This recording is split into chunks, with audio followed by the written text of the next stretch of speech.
الحمد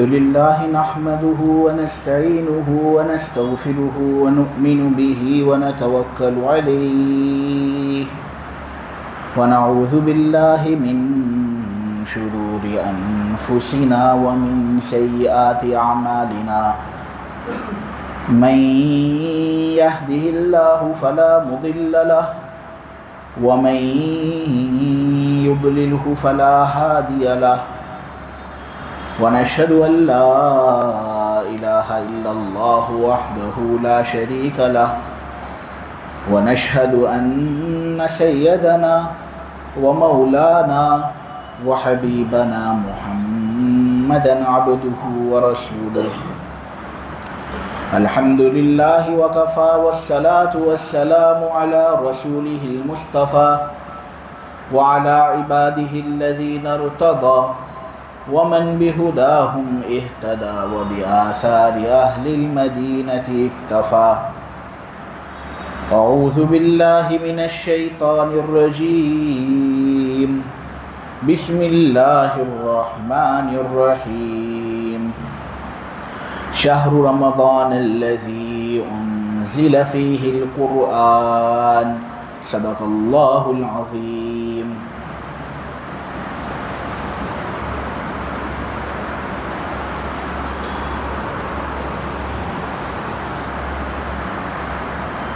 جب کوئی اہم واقعہ پیش ہوتا ہے اور جب کوئی اہم امر آنے والا ہوتا ہے تو اس سے پہلے ہی اس کا اہتمام کیا جاتا ہے. کوئی تقریب ہوتی ہے تو جتنی خاص وہ تقریب ہوگی اتنی ہی زیادہ اس کے لیے تیاریاں کی جائے گی، اتنا زیادہ اس کے لیے اہتمام کیا جائے گا. کبھی 1 ہفتے پہلے تو کبھی 2 ہفتے پہلے، کبھی 1 مہینہ پہلے تو کبھی 1 سال پہلے. رمضان کا مہینہ میرے عزیزو اتنا ہی زیادہ قیمتی ہے. کوئی بڑا شخص اگر صورت کے اندر آنے والا ہو، مثلا PM صاحب اگر صورت کے اندر آنے والے ہیں تو آپ دیکھو صورت کو کیسا مزین کیا جاتا ہے، کیسا سجایا جاتا ہے، کیا کیا اصطلاحات کیے جاتے ہیں. کیوں؟ کیونکہ ایک اہم آدمی آنے والا ہے. رمضان کا مہینہ ہمارے لیے اسی طرح اہم ہے. اس لیے ہم رمضان سے پہلے ہی اس کا اہتمام کرنا شروع کر دیتے ہیں. ہمارے ذہن کو ہم سیٹ کر لیتے ہیں، دل کو مضبوط کر لیتے ہیں کہ اس مہینے کے اندر ہم کو اللہ کو خوب راضی کرنا ہے، اللہ کی رضا حاصل کرنی ہے. خود اللہ تبارک و تعالی اپنے یہاں رمضان کا اہتمام کرواتے ہیں. حدیث کے اندر یہ مضمون آتا ہے کہ رمضان کے لیے 1 سال پہلے 11 مہینوں کے اندر جنت کو سجایا جاتا ہے. اب جنت تو ویسے ہی خوب حسین و جمیل ہے، کیا کہنا جنت کا. صحیح حدیثوں کے اندر ہے کہ ایک کوڑا رکھنے کی جگہ جنت کے اندر دنیا اور دنیا کے اندر جو کچھ ہے اس سے بہتر ہے. کوڑا رکھنے کی جگہ آپ سمجھتے ہیں؟ یعنی جب ہم مثلا مسجد کے اندر نماز پڑھنے آتے ہیں نا، ایک آدمی کو اپنی جگہ رکھنی ہوتی ہے تو وہ رومال رکھتا ہے اپنی جگہ کو محفوظ رکھنے کے لیے کہ بھائی کوئی یہاں پر بیٹھے نہیں، میں آنے والا ہوں. تو اسی طرح پہلے زمانے میں لوگ اپنی جگہ کو محفوظ کرنے کے لیے اپنے کوڑے پھینکتے تھے کہ یہ میری جگہ. جنت کے اندر ایک کوڑا رکھنے کی جگہ دنیا و ما فیہا سے بہتر ہے.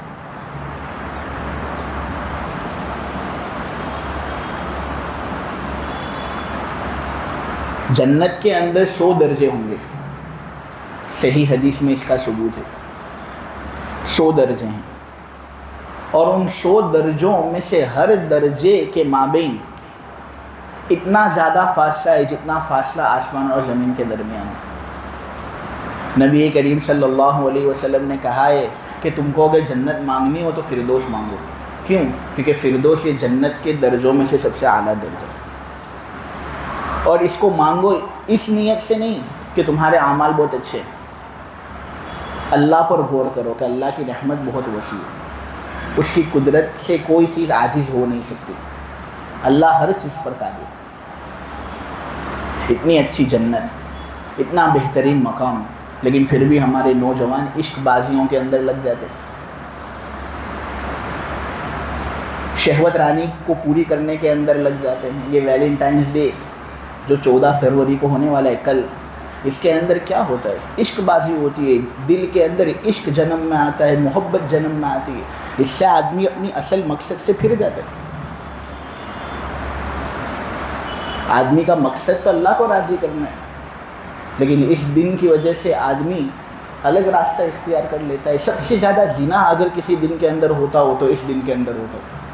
اور ایک تو یہ ہمارا تہوار ہے ہی نہیں، عیسائی تہوار ہے، ہم اس کو کیوں منائیں؟ لیکن ہم چاکلیٹس دیتے ہیں، مٹھائی دیتے ہیں. ہم دنیاوی عورتوں کے لیے جو حرام ہے ہمارے لیے، جنتی عورتوں کو کیوں اس طرح محروم رکھیں؟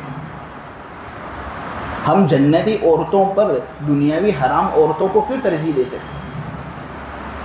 حالانکہ جنتی عورتوں کا معاملہ تو ایسا کہ اس کا سر کا دوپٹہ، صحیح حدیث، دنیا و ما فیہا سے بہتر. سر کا دوپٹہ ہی ایسا تو پھر اس کے بال کیسے ہوں گے؟ بال جب ایسے تو پھر اس کا چہرہ کیسا ہو؟ یہ چیزیں ایسی ہے جن کی وجہ سے اللہ تبارک و تعالی ہم کو حرام سے بچانا چاہتا ہے کہ جب تمہارے لیے بہتر سامان موجود ہے تو گھٹیا سامان کے اندر کیوں لگے رہتے ہو؟ ہانڈی کے اندر پکا ہوا گوشت ہے تو اس پکے ہوئے گوشت کو چھوڑ کر کچا گوشت کیوں تلاش کرتے ہیں؟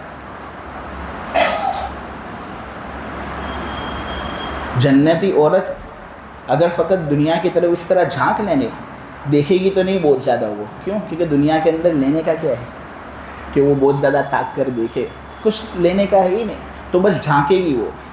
تو اگر وہ جھانک لینے بس ایک مرتبہ تو دنیا سے لے کر آسمان تک کا راستہ پورا کا پورا روشنی سے بھی بھر جاوے اور خوشبو سے بھی بھر جاوے. لیکن وہ اس طرح دیکھے گی نہیں. ایک ادنا جنتی جو ہوتا ہے اسی کے یہاں 80,000 خادم ہوں گے اور 72 حوریں ہوں گی. تو پھر جو اعلیٰ جنتی ہوگا اس کا کیا کہنا؟ وہ کتنے مزے میں ہوگا.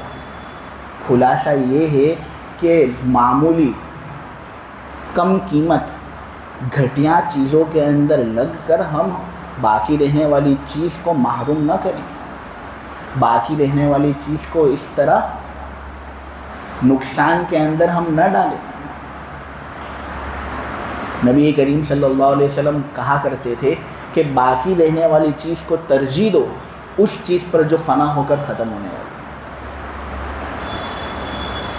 تو میں تو جنت کے بارے میں بیان کر رہا تھا کہ یہ تو خود سجی ہوئی، اس کو سجانے کی ضرورت نہیں. لیکن اللہ تبارک و تعالی رمضان سے پہلے 11 مہینوں کے اندر جنت کو سجاتے ہیں. اس میں ایک اشارہ ہے اس بات کی طرف کہ اے میرے بندو، جب میں رمضان کا اتنا زیادہ اہتمام کرتا ہوں حالانکہ میں خالق ہوں، تو تم کو تو اور زیادہ رمضان کا اہتمام کرنا چاہیے، تم تو مخلوق ہو. لیکن کیوں رمضان کا اہتمام ہمارے دلوں سے نکل گیا؟ دوسری چیزیں ہم کو یاد رہتی ہے، رمضان ہی یاد نہیں. رمضان کا معنی ہے جھلسا دینے والی چیز. رمضان جب عرب لوگوں کے یہاں پر آتا تھا پہلے تو وہ موسم بڑا جھلسا دینے والا ہوتا تھا، اس لیے انہوں نے اس مہینے کا نام رمضان رکھا تھا. اور بعض لوگوں نے یہ بات کہی کہ اس میں چونکہ آدمی تڑپتا ہے، روتا بہت ہے، وہ اللہ کو مناتا ہے، گر گراتا ہے، کوئی دیکھتا نہیں ہوتا، لیکن وہ کمرے کے اندر خوب اپنے آپ کو تڑپا رہا ہوتا ہے اور ہچکیاں مار مار کر رو رہا ہوتا ہے، اپنے آپ کو جھلساتا ہے. اس لیے رمضان کا مہینہ رمضان کہلاتا ہے. نبی کریم صلی اللہ علیہ وسلم رمضان سے پہلے ہی خطبہ دیتے اور لوگوں کو کہتے، یہ لوگوں، تمہارے اوپر ایک بہت عظیم مبارک مہینہ سایہ فگن ہوا ہے، ایک بہت برکت والا مہینہ تمہارے قریب آیا ہے. اس کے اندر دن میں اللہ نے تم پر روزے فرض کیے ہیں اور رات کے وقت قیام بطور نفل اللہ نے تمہارے حوالے کیا ہے، لہٰذا رات کے وقت جو تم کھڑے رہتے ہو نماز کے اندر یہ تمہارے لیے نفل ہے، فرض نہیں ہے، اور دن کے اندر روزہ رکھنا تم پر فرض ہے۔ اے لوگوں، یہ جو مہینہ ہے اس مہینے کے اندر ایک نفل کام کرنا فرض کام کرنے کی طرح ہے۔ آدمی دن کے اندر 5 وقت کی نماز فرض ادا کرتا ہے۔ اللہ تبارک و تعالی اپنی ایک حدیث کے اندر یہ کہتے ہیں وَمَا تَقَرَّبَ إِلَيَّ عَبْدِي بِشَيْءٍ أَحَبُّ إِلَيَّ مِمَّا افْتَرَضْتُهُ عَلَيْهِ، کوئی بندہ مجھ سے اتنا زیادہ قریب ہو ہی نہیں سکتا جتنا زیادہ قریب وہ مجھ سے فرائض کو ادا کر کے قریب ہوتا ہے، وہ میرا ولی بن جاتا ہے فرائض کو ادا کر کے۔ نفل کام رمضان کے اندر کرنا رمضان کے علاوہ فرض کام کرنے کی طرح ہے، اتنا ثواب اس کو ملتا ہے۔ اور رمضان کے اندر ایک فرض نماز ادا کر لینا، فجر ادا کر لینا پہلی صف میں، ظہر عصر مغرب عشاء پہلی صف میں ادا کر لینا، تو یہ 70 فرائض کو ادا کرنے کا ثواب رکھتے ہیں۔ سبحان اللہ، کتنا زبردست مہینہ آنے والا ہے، اس لیے ہم اس کے لیے تیار ہو جائیں۔ نبی کریم صلی اللہ علیہ وسلم کہتے تھے لوگوں اس کے اندر 3 عشرے ہیں۔ پہلا عشرہ رحمت کا عشرہ ہے، اس میں اللہ خوب اپنی رحمتیں بندوں کے مابین تقسیم کرتا ہے کوئی رحمتیں لینے والا لے لو رحمت۔ دوسرا عشرہ مغفرت کا عشرہ ہے، بہت سے بندے ایسے ہوتے ہیں جنہوں نے سال بھر گناہ کیے ہوتے ہیں، کیسے گناہ کہ اگر ہمارے سامنے ظاہر ہو جائے تو ہم ان کو دیکھے بھی نہیں، مخلوق تو خفا ہو جائے کہ ایسے بدتر گناہ کرتا ہے، لیکن وہ پھر اللہ کو منواتا ہے، راتوں کے اندھیروں میں خوب تڑپتا ہے، اپنے آپ کو جھلساہٹ میں مبتلا کرتا ہے، تو اللہ پھر دوسرے عشرے میں ایسے لوگوں کی مغفرت کرتا ہے۔ اور پھر تیسرا عظیم الشان عشرہ، کیا کہنا اس عشرے کا، آزادی جہنم سے۔ اللہ بے شمار بندوں کو جہنم سے آزاد کرتا ہے، جن کی تقدیر کے اندر اللہ تبارک و تعالی نے جنتی ہونے کا فیصلہ لکھ دیا ہے، وہ کبھی پہلے جہنمی کام کرتے ہوتے ہیں، تو اللہ تبارک و تعالی ان کو جہنمی کاموں کو کرنے سے بچائے گا اور جنت کی طرف لے جائے گا، جیسا کہ ان کی تقدیر میں ہے۔ یہ رمضان کا مہینہ ہے۔ رمضان کے مہینے سے پہلے ہم قرآن کی تلاوت کے اندر لگے، ایسا نہیں کہ رمضان کی پہلی تاریخ ہوگی تبھی ہم قرآن شروع کریں گے، نہیں، آج سے ہی شروع کر دو۔ وہ رمضان والا جو قرآن ہمارا ہوتا ہے نا، وہ آج سے ہی شروع کر دو۔ نبی کریم صلی اللہ علیہ وسلم رمضان کا اہتمام رمضان کے آنے سے پہلے کرتے تھے۔ ہم پڑھیں، خوب قرآن پڑھیں، اور اس کے اندر جو فضیلت والی صورتیں ہیں ان کو زیادہ پڑھیں، جیسے سورہ فاتحہ ہے۔ ہمارے مشائخ تو یہ کہتے ہیں کہ سورہ فاتحہ اس میں اعظم ہے، اللہ کا سب سے بڑا نام، یعنی جو حاجت آدمی اپنے دل کے اندر رکھے سورہ فاتحہ پڑھنے سے وہ حاجت پوری ہو جاتی ہے۔ بے حقی نے حسن نے یسار کے حوالے سے یہ بات نقل کی ہے کہ اللہ نے تقریباً کم و بیش 104 کتابیں نازل کی ہیں۔ ان 104 کتابوں کا خلاصہ 4 کتابیں ہیں، قرآن، تورات، انجیل، زبور۔ تورات، انجیل، زبور کا خلاصہ پورا کا پورا قرآن میں، اور قرآن کا خلاصہ پورا کا پورا سورہ فاتحہ میں۔ اسی وجہ سے تو اس کو اول نمبر پر لایا گیا ہے۔ ہم اس کی قدر و قیمت نہیں سمجھتے۔ صحابہ تو جو مرگی کے اندر مبتلا شخص ہوتا تھا، دیوانگی جس پر طاری ہوتی تھی، سانپ کا ڈسا ہوا، بچھو کا ڈسا ہوا، اس پر یہ سورت دم کرتے تھے اور اس کو شفا ہو جاتی تھی۔ نبی کریم صلی اللہ علیہ وسلم نے اس کو جائز قرار دیا اور اس کو مستحب سمجھے، صحیح حدیث میں۔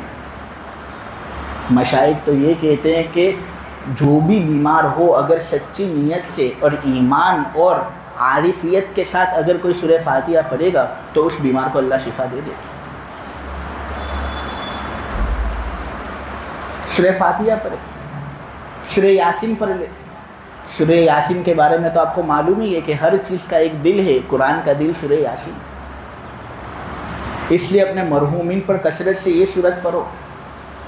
جو آدمی یہ سورت پڑھتا ہے روایتوں کے اندر یہ بات آتی ہے کہ اگر وہ غم میں مبتلا ہو تو اس کا غم دور ہو جاتا ہے، بھوکا ہو تو اللہ رزق اس کے لیے پیدا کر دیتا ہے، اگر کسی آدمی کی سواری گم ہو جائے وہ سواری اس کی وجہ سے مل جاتی ہے۔ سورہ یاسین کی فضیلت، ہر چیز کا ایک دل ہوتا ہے اور قرآن کا دل سورہ یاسین ہے۔ آخر میں ایک بات میں کہہ دوں اور اپنی بات پوری کر لوں، قرآن کے بارے ہی میں وہ بات ہے کہ ایک صحیح حدیث ہے بخاری مسلم میں، حضرت ابو موسیٰ کی یہ روایت آپ کو ملے گی۔ اس کے اندر حضرت ابو موسیٰ یہ بات کہتے ہیں کہ جو ایمان والا جیسے میں اور آپ قرآن شریف پڑھتا ہے اس کی مثال تورنج کی طرح ہے۔ تورنج یہ بھاگل کے اندر ملتا ہے، چکوترا اس کو کہتے ہیں، پومیلو اس کو کہتے ہیں۔ تو جو مؤمن قرآن پڑھتا ہے اس کی مثال چکوترے، پومیلو اور تورنج کی طرح ہے، خوشبو بھی عمدہ، مزہ بھی عمدہ۔ اور جو ایمان والا قرآن پڑھتا ہی نہیں اس کی مثال کھجور کی طرح ہے، مزہ تو اس کا ہے لیکن خوشبو کچھ نہیں، مہک ہی نہیں۔ جو منافق قرآن پڑھتا ہے اس کی مثال پھول کی طرح ہے، پھول کو کھاؤ گے کروا لگے گا، منافق بھی کروا ہے، ہاں لیکن اس سے قرآن پڑھنے کی وجہ سے مہک آئے گی، پھول میں جس طرح مہک ہوتی ہے اس طرح۔ اور جو منافق قرآن بھی نہیں پڑھتا، اوہو اس کی مثال تو حنظل درخت جیسی ہے، حنظل کا مزہ بھی کروا، اس کی بو بھی کروی، بدبودار درخت ہے یہ۔ اس لیے قرآن ہم زیادہ سے زیادہ پڑھیں۔ بہت سے لوگوں نے اس کی حکمتیں بیان کی ہیں۔ یہاں قرآن پڑھنے والے مؤمن کو تورنج کی طرح بتایا گیا ہے۔ تورنج کو گھر کے اندر رکھا جائے تو بہت سے ہمارے اساتذہ یہ کہتے ہیں کہ اس گھر کے اندر جنات نہیں آتا۔ دیکھو قرآن پڑھنے سے بھی جنات نہیں آتا۔ بعض اطباء سے ہم نے یہ سنا ہے، ڈاکٹروں سے ہم نے یہ سنا ہے کہ جو آدمی تورنج وغیرہ کھاتا ہے تو اس کا حافظہ بھی کمزور ہوتا ہے، غلطی ہو گئی، اس کا حافظہ قوی ہوتا ہے۔ جو آدمی تورنج وغیرہ کھاتا ہے اس کا حافظہ قوی ہوتا ہے۔ تو احیاء کے اندر حضرت علی کا قول ہے کہ 3 چیزوں سے حافظہ بڑھتا ہے، مسواک سے، روزے سے اور قرآن کی تلاوت سے۔ اس لیے ہم قرآن کی تلاوت کریں، یہ رمضان کی تیاری کا سب سے پہلا زینہ ہے۔ اسی طرح روزہ بھی ہم کو رکھنا ہے تو 2-3 روزے بھی اگر ہم رکھ لیں شعبان میں تو کوئی حرج نہیں۔ آخر میں نہیں رکھنا چاہیے تاکہ آدمی تھک نہ جائے، لیکن حضور رمضان کے علاوہ سب سے زیادہ روزے شعبان میں رکھتے تھے۔ اور پھر مسواک بھی کریں ہم۔ اب میں کسی کو ذلیل نہیں کرنا چاہتا لیکن مسواک تو ہر آدمی کے جیب کے اندر ہونا ہی چاہیے۔